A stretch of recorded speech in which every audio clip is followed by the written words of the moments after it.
कालू की आज ही शादी हुई थी।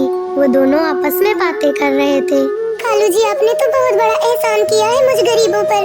आपने बिना दहेज के शादी करके मेरे परिवार की सारी परेशानियों को दूर कर दिया और मेरे घर की सारी परेशानियां दूर हो गई। मेरे पापा मेरी शादी को लेकर हमेशा परेशान रहते थे, पर आपने मुझसे शादी करके उनकी सारी परेशानी दूर कर दी। जंगल का कोई भी पंछी बिना दहेज की शादी करने को तैयार नहीं था, पर आपने शादी कर ली और खाली हाथ मुझे लेकर घर चले आए। ये एहसान तो मैं आपका कभी नहीं भुला सकती। कालू, तुम बहुत अच्छे हो। अरे गौरी, ये तुम क्या सोच रही हो और कैसी बातें कर रही हो? दहेज ही सब कुछ थोड़ी ना होता है। घर चलाने के लिए एक संस्कारी बहू और पत्नी की जरूरत होती है। गौरी, ये सारे गुण तुम्हारे अंदर है, इसीलिए मैंने तुमसे शादी की है। तुम बहुत अच्छी पत्नी हो। तुम मेरा और मेरे घर का बहुत अच्छे से ख्याल रखोगी। हाँ कालू जी, मैं आपका और अपने घर का बहुत अच्छे से ख्याल रखूंगी। आप बिल्कुल निश्चिंत रहिए। कालू और गौरी आपस में बातें कर रहे होते हैं।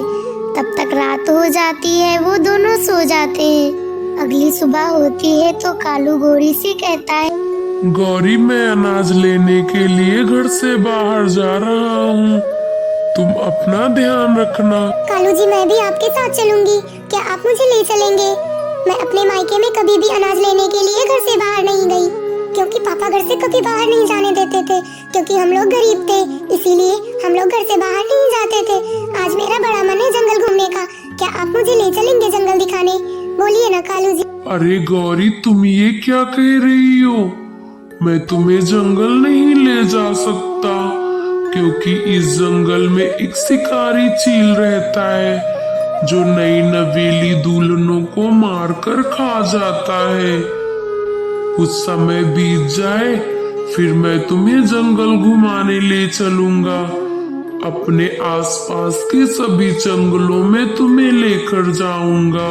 ऐसे ही बहाने मेरी मम्मी बताया करती थी, कभी भी मुझे जंगल लेकर नहीं गई। आप भी यही बोल रहे हैं। ठीक है, मैं नहीं जाऊंगी जंगल, जाइए आप। ठीक है गौरी, तुम गुस्सा मत हो।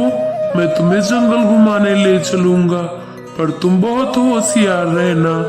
कालू की इतनी बात सुनकर गौरी बहुत खुश हो जाती है और वो दोनों जंगल की ओर निकल जाते हैं। जंगल में कुछ देर घूमने के बाद गौरी थक कर एक पेड़ पर बैठ जाती है। अरे कालू जी, इस जंगल में घूमकर तो बहुत अच्छा लग रहा है। देखो ना, ये जंगल कितना अच्छा है।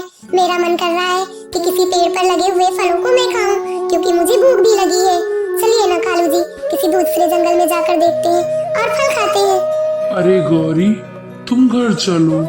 अब मुझे उस शिकारी चील से बहुत डर लग रहा है। कितनी देर हो गई, वो शिकारी चील नहीं दिखा है। अब चलो घर लौट चलते हैं। किसी दिन आकर दोनों लोग पेड़ पर बैठकर फल खाएंगे। नहीं कालू जी, देखिए ना, कहीं पे शिकारी चील नहीं दिख रहा है। चलिए एक ही फल खाकर लौट आएंगे। प्लीज कालू, चलिए ना। चलिए कालू। गौरी की बात कालू मान लेता है और दूसरे जंगल की ओर निकल जाता है। तभी उसे पेड़ पर लगे हुए संतरे दिखाई देते हैं। पेड़ पर लगे हुए संतरों को देखकर गौरी बहुत खुश हो जाती है। वो जैसे ही संतरों को खाने के लिए आगे बढ़ती है, तभी कालू की नजर उस चील पर पड़ती है। वो चील को देखकर बहुत डर जाता है और वहाँ से गौरी को लेकर तुरंत निकल जाता है। चील की नजर गौरी पर पड़ती है, तब तक कालू उसे लेकर अपने घर पहुँच जाता है।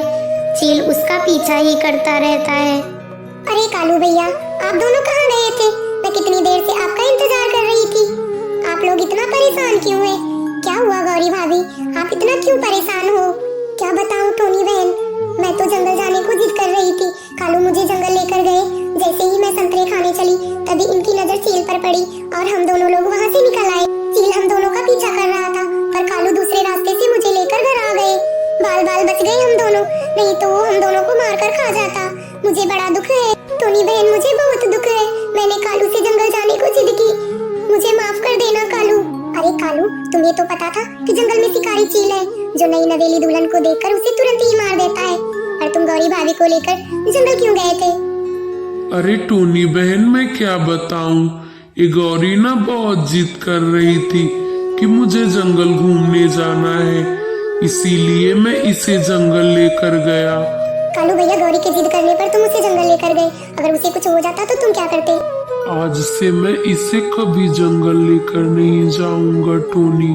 टोनी बहन और कालू जी, आप दोनों मुझे माफ कर दो। जिद करने का अंजाम कितना बुरा होता है मुझे आज पता चला। मेरी जिद की वजह से हम दोनों की जान जा सकती थी, इसलिए कालू जी मैं कभी किसी चीज के लिए जिद नहीं करूंगी, मुझे माफ कर दो। टोनी के समझाने पर गौरी समझ जाती है और दोनों अपने घर में खुशी खुशी रहने लगते हैं। दोस्तों, इस कहानी से हमें सीख मिलती है कि जिद और गुस्से का अंजाम बहुत बुरा होता है, इसीलिए हमें कभी किसी चीज के लिए जिद नहीं करनी चाहिए। दोस्तों, अगर आपको ये स्टोरी पसंद आई है तो हमारे चैनल को सब्सक्राइब करके बेल आइकन को प्रेस करें और अपने दोस्तों के साथ इस स्टोरी को शेयर करें। साथ ही कमेंट करके बताएं कि ये स्टोरी आपको कैसी लगी।